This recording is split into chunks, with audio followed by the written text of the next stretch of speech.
Lee Scratch Perry, gourou du reggae, est mort à 85 ans. Il est décédé dimanche dernier à Kingston, Jamaica. Lee est le producteur qui a permis au reggae de conquérir le monde en guidant Bob Marley. Né en 1936 à Kendal, en Jamaïque, Rainford Hugh Lee Perry avait quitté l'école à 15 ans avant de s'installer à Kingston dans les années 1960. Sorcier du reggae, de Hipster, les surnoms ne manquent pas pour cette figure insatiable et marquante dans l'histoire de la musique. Il est donc celui qui poussa Marley en studio à sortir de sa gangue pour se hisser au sommet. Sans lui, Bob Marley serait peut-être resté une flèche orpheline de son arc, écrivit Francis Dordor, spécialiste du bonhomme dans Les Inrecuptibles.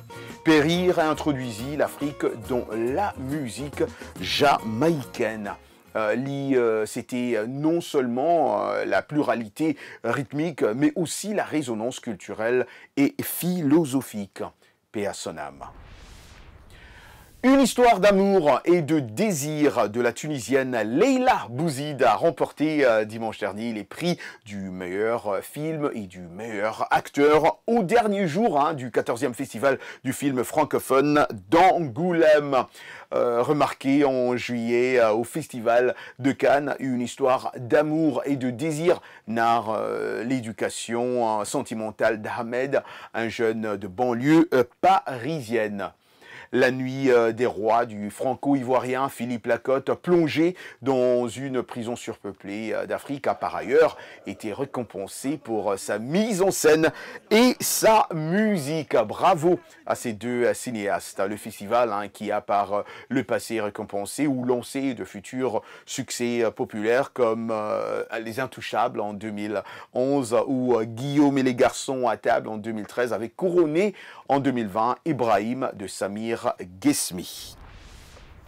Si vous aimez la littérature, nous vous proposons l'enseignant et écrivain haïtien Louchard Noël dans le dernier ouvrage du loup-garou français aux zombies haïtiens vient de sortir chez l'Harmattan. Louchard Noël est un docteur ès-lettres en littérature comparée de Florida Atlantic University. Il a de nombreuses publications à son actif, dont ce dernier qui nous fait redécouvrir la place du merveilleux dans la littérature francophone. Marius Monga l'a joint via Skype en Floride. Suivons. Notre fantastique à nous, Haïtiens, est une façon d'appréhender la vie et l'existence, les phénomènes naturels et surnaturels, les dieux, les religions, le folklore, les légendes, l'inquiétude, l'espoir, le désespoir, les illusions et les désillusions. Et tous ces phénomènes sont mieux appréhendés si l'on se familiarise avec les représentations de certaines croyances et pratiques mises en relief par les écrivains et tirées de la tradition du genre fantastique. Dans le contexte haïtien, dans bien des cas, des éléments de l'oralité font partie de la tradition fantastique. Et voilà tout pour cette semaine dans Culture Hebdo. Bon week-end à vous et bon week-end à tous vos proches, toujours en compagnie de VO Afrique.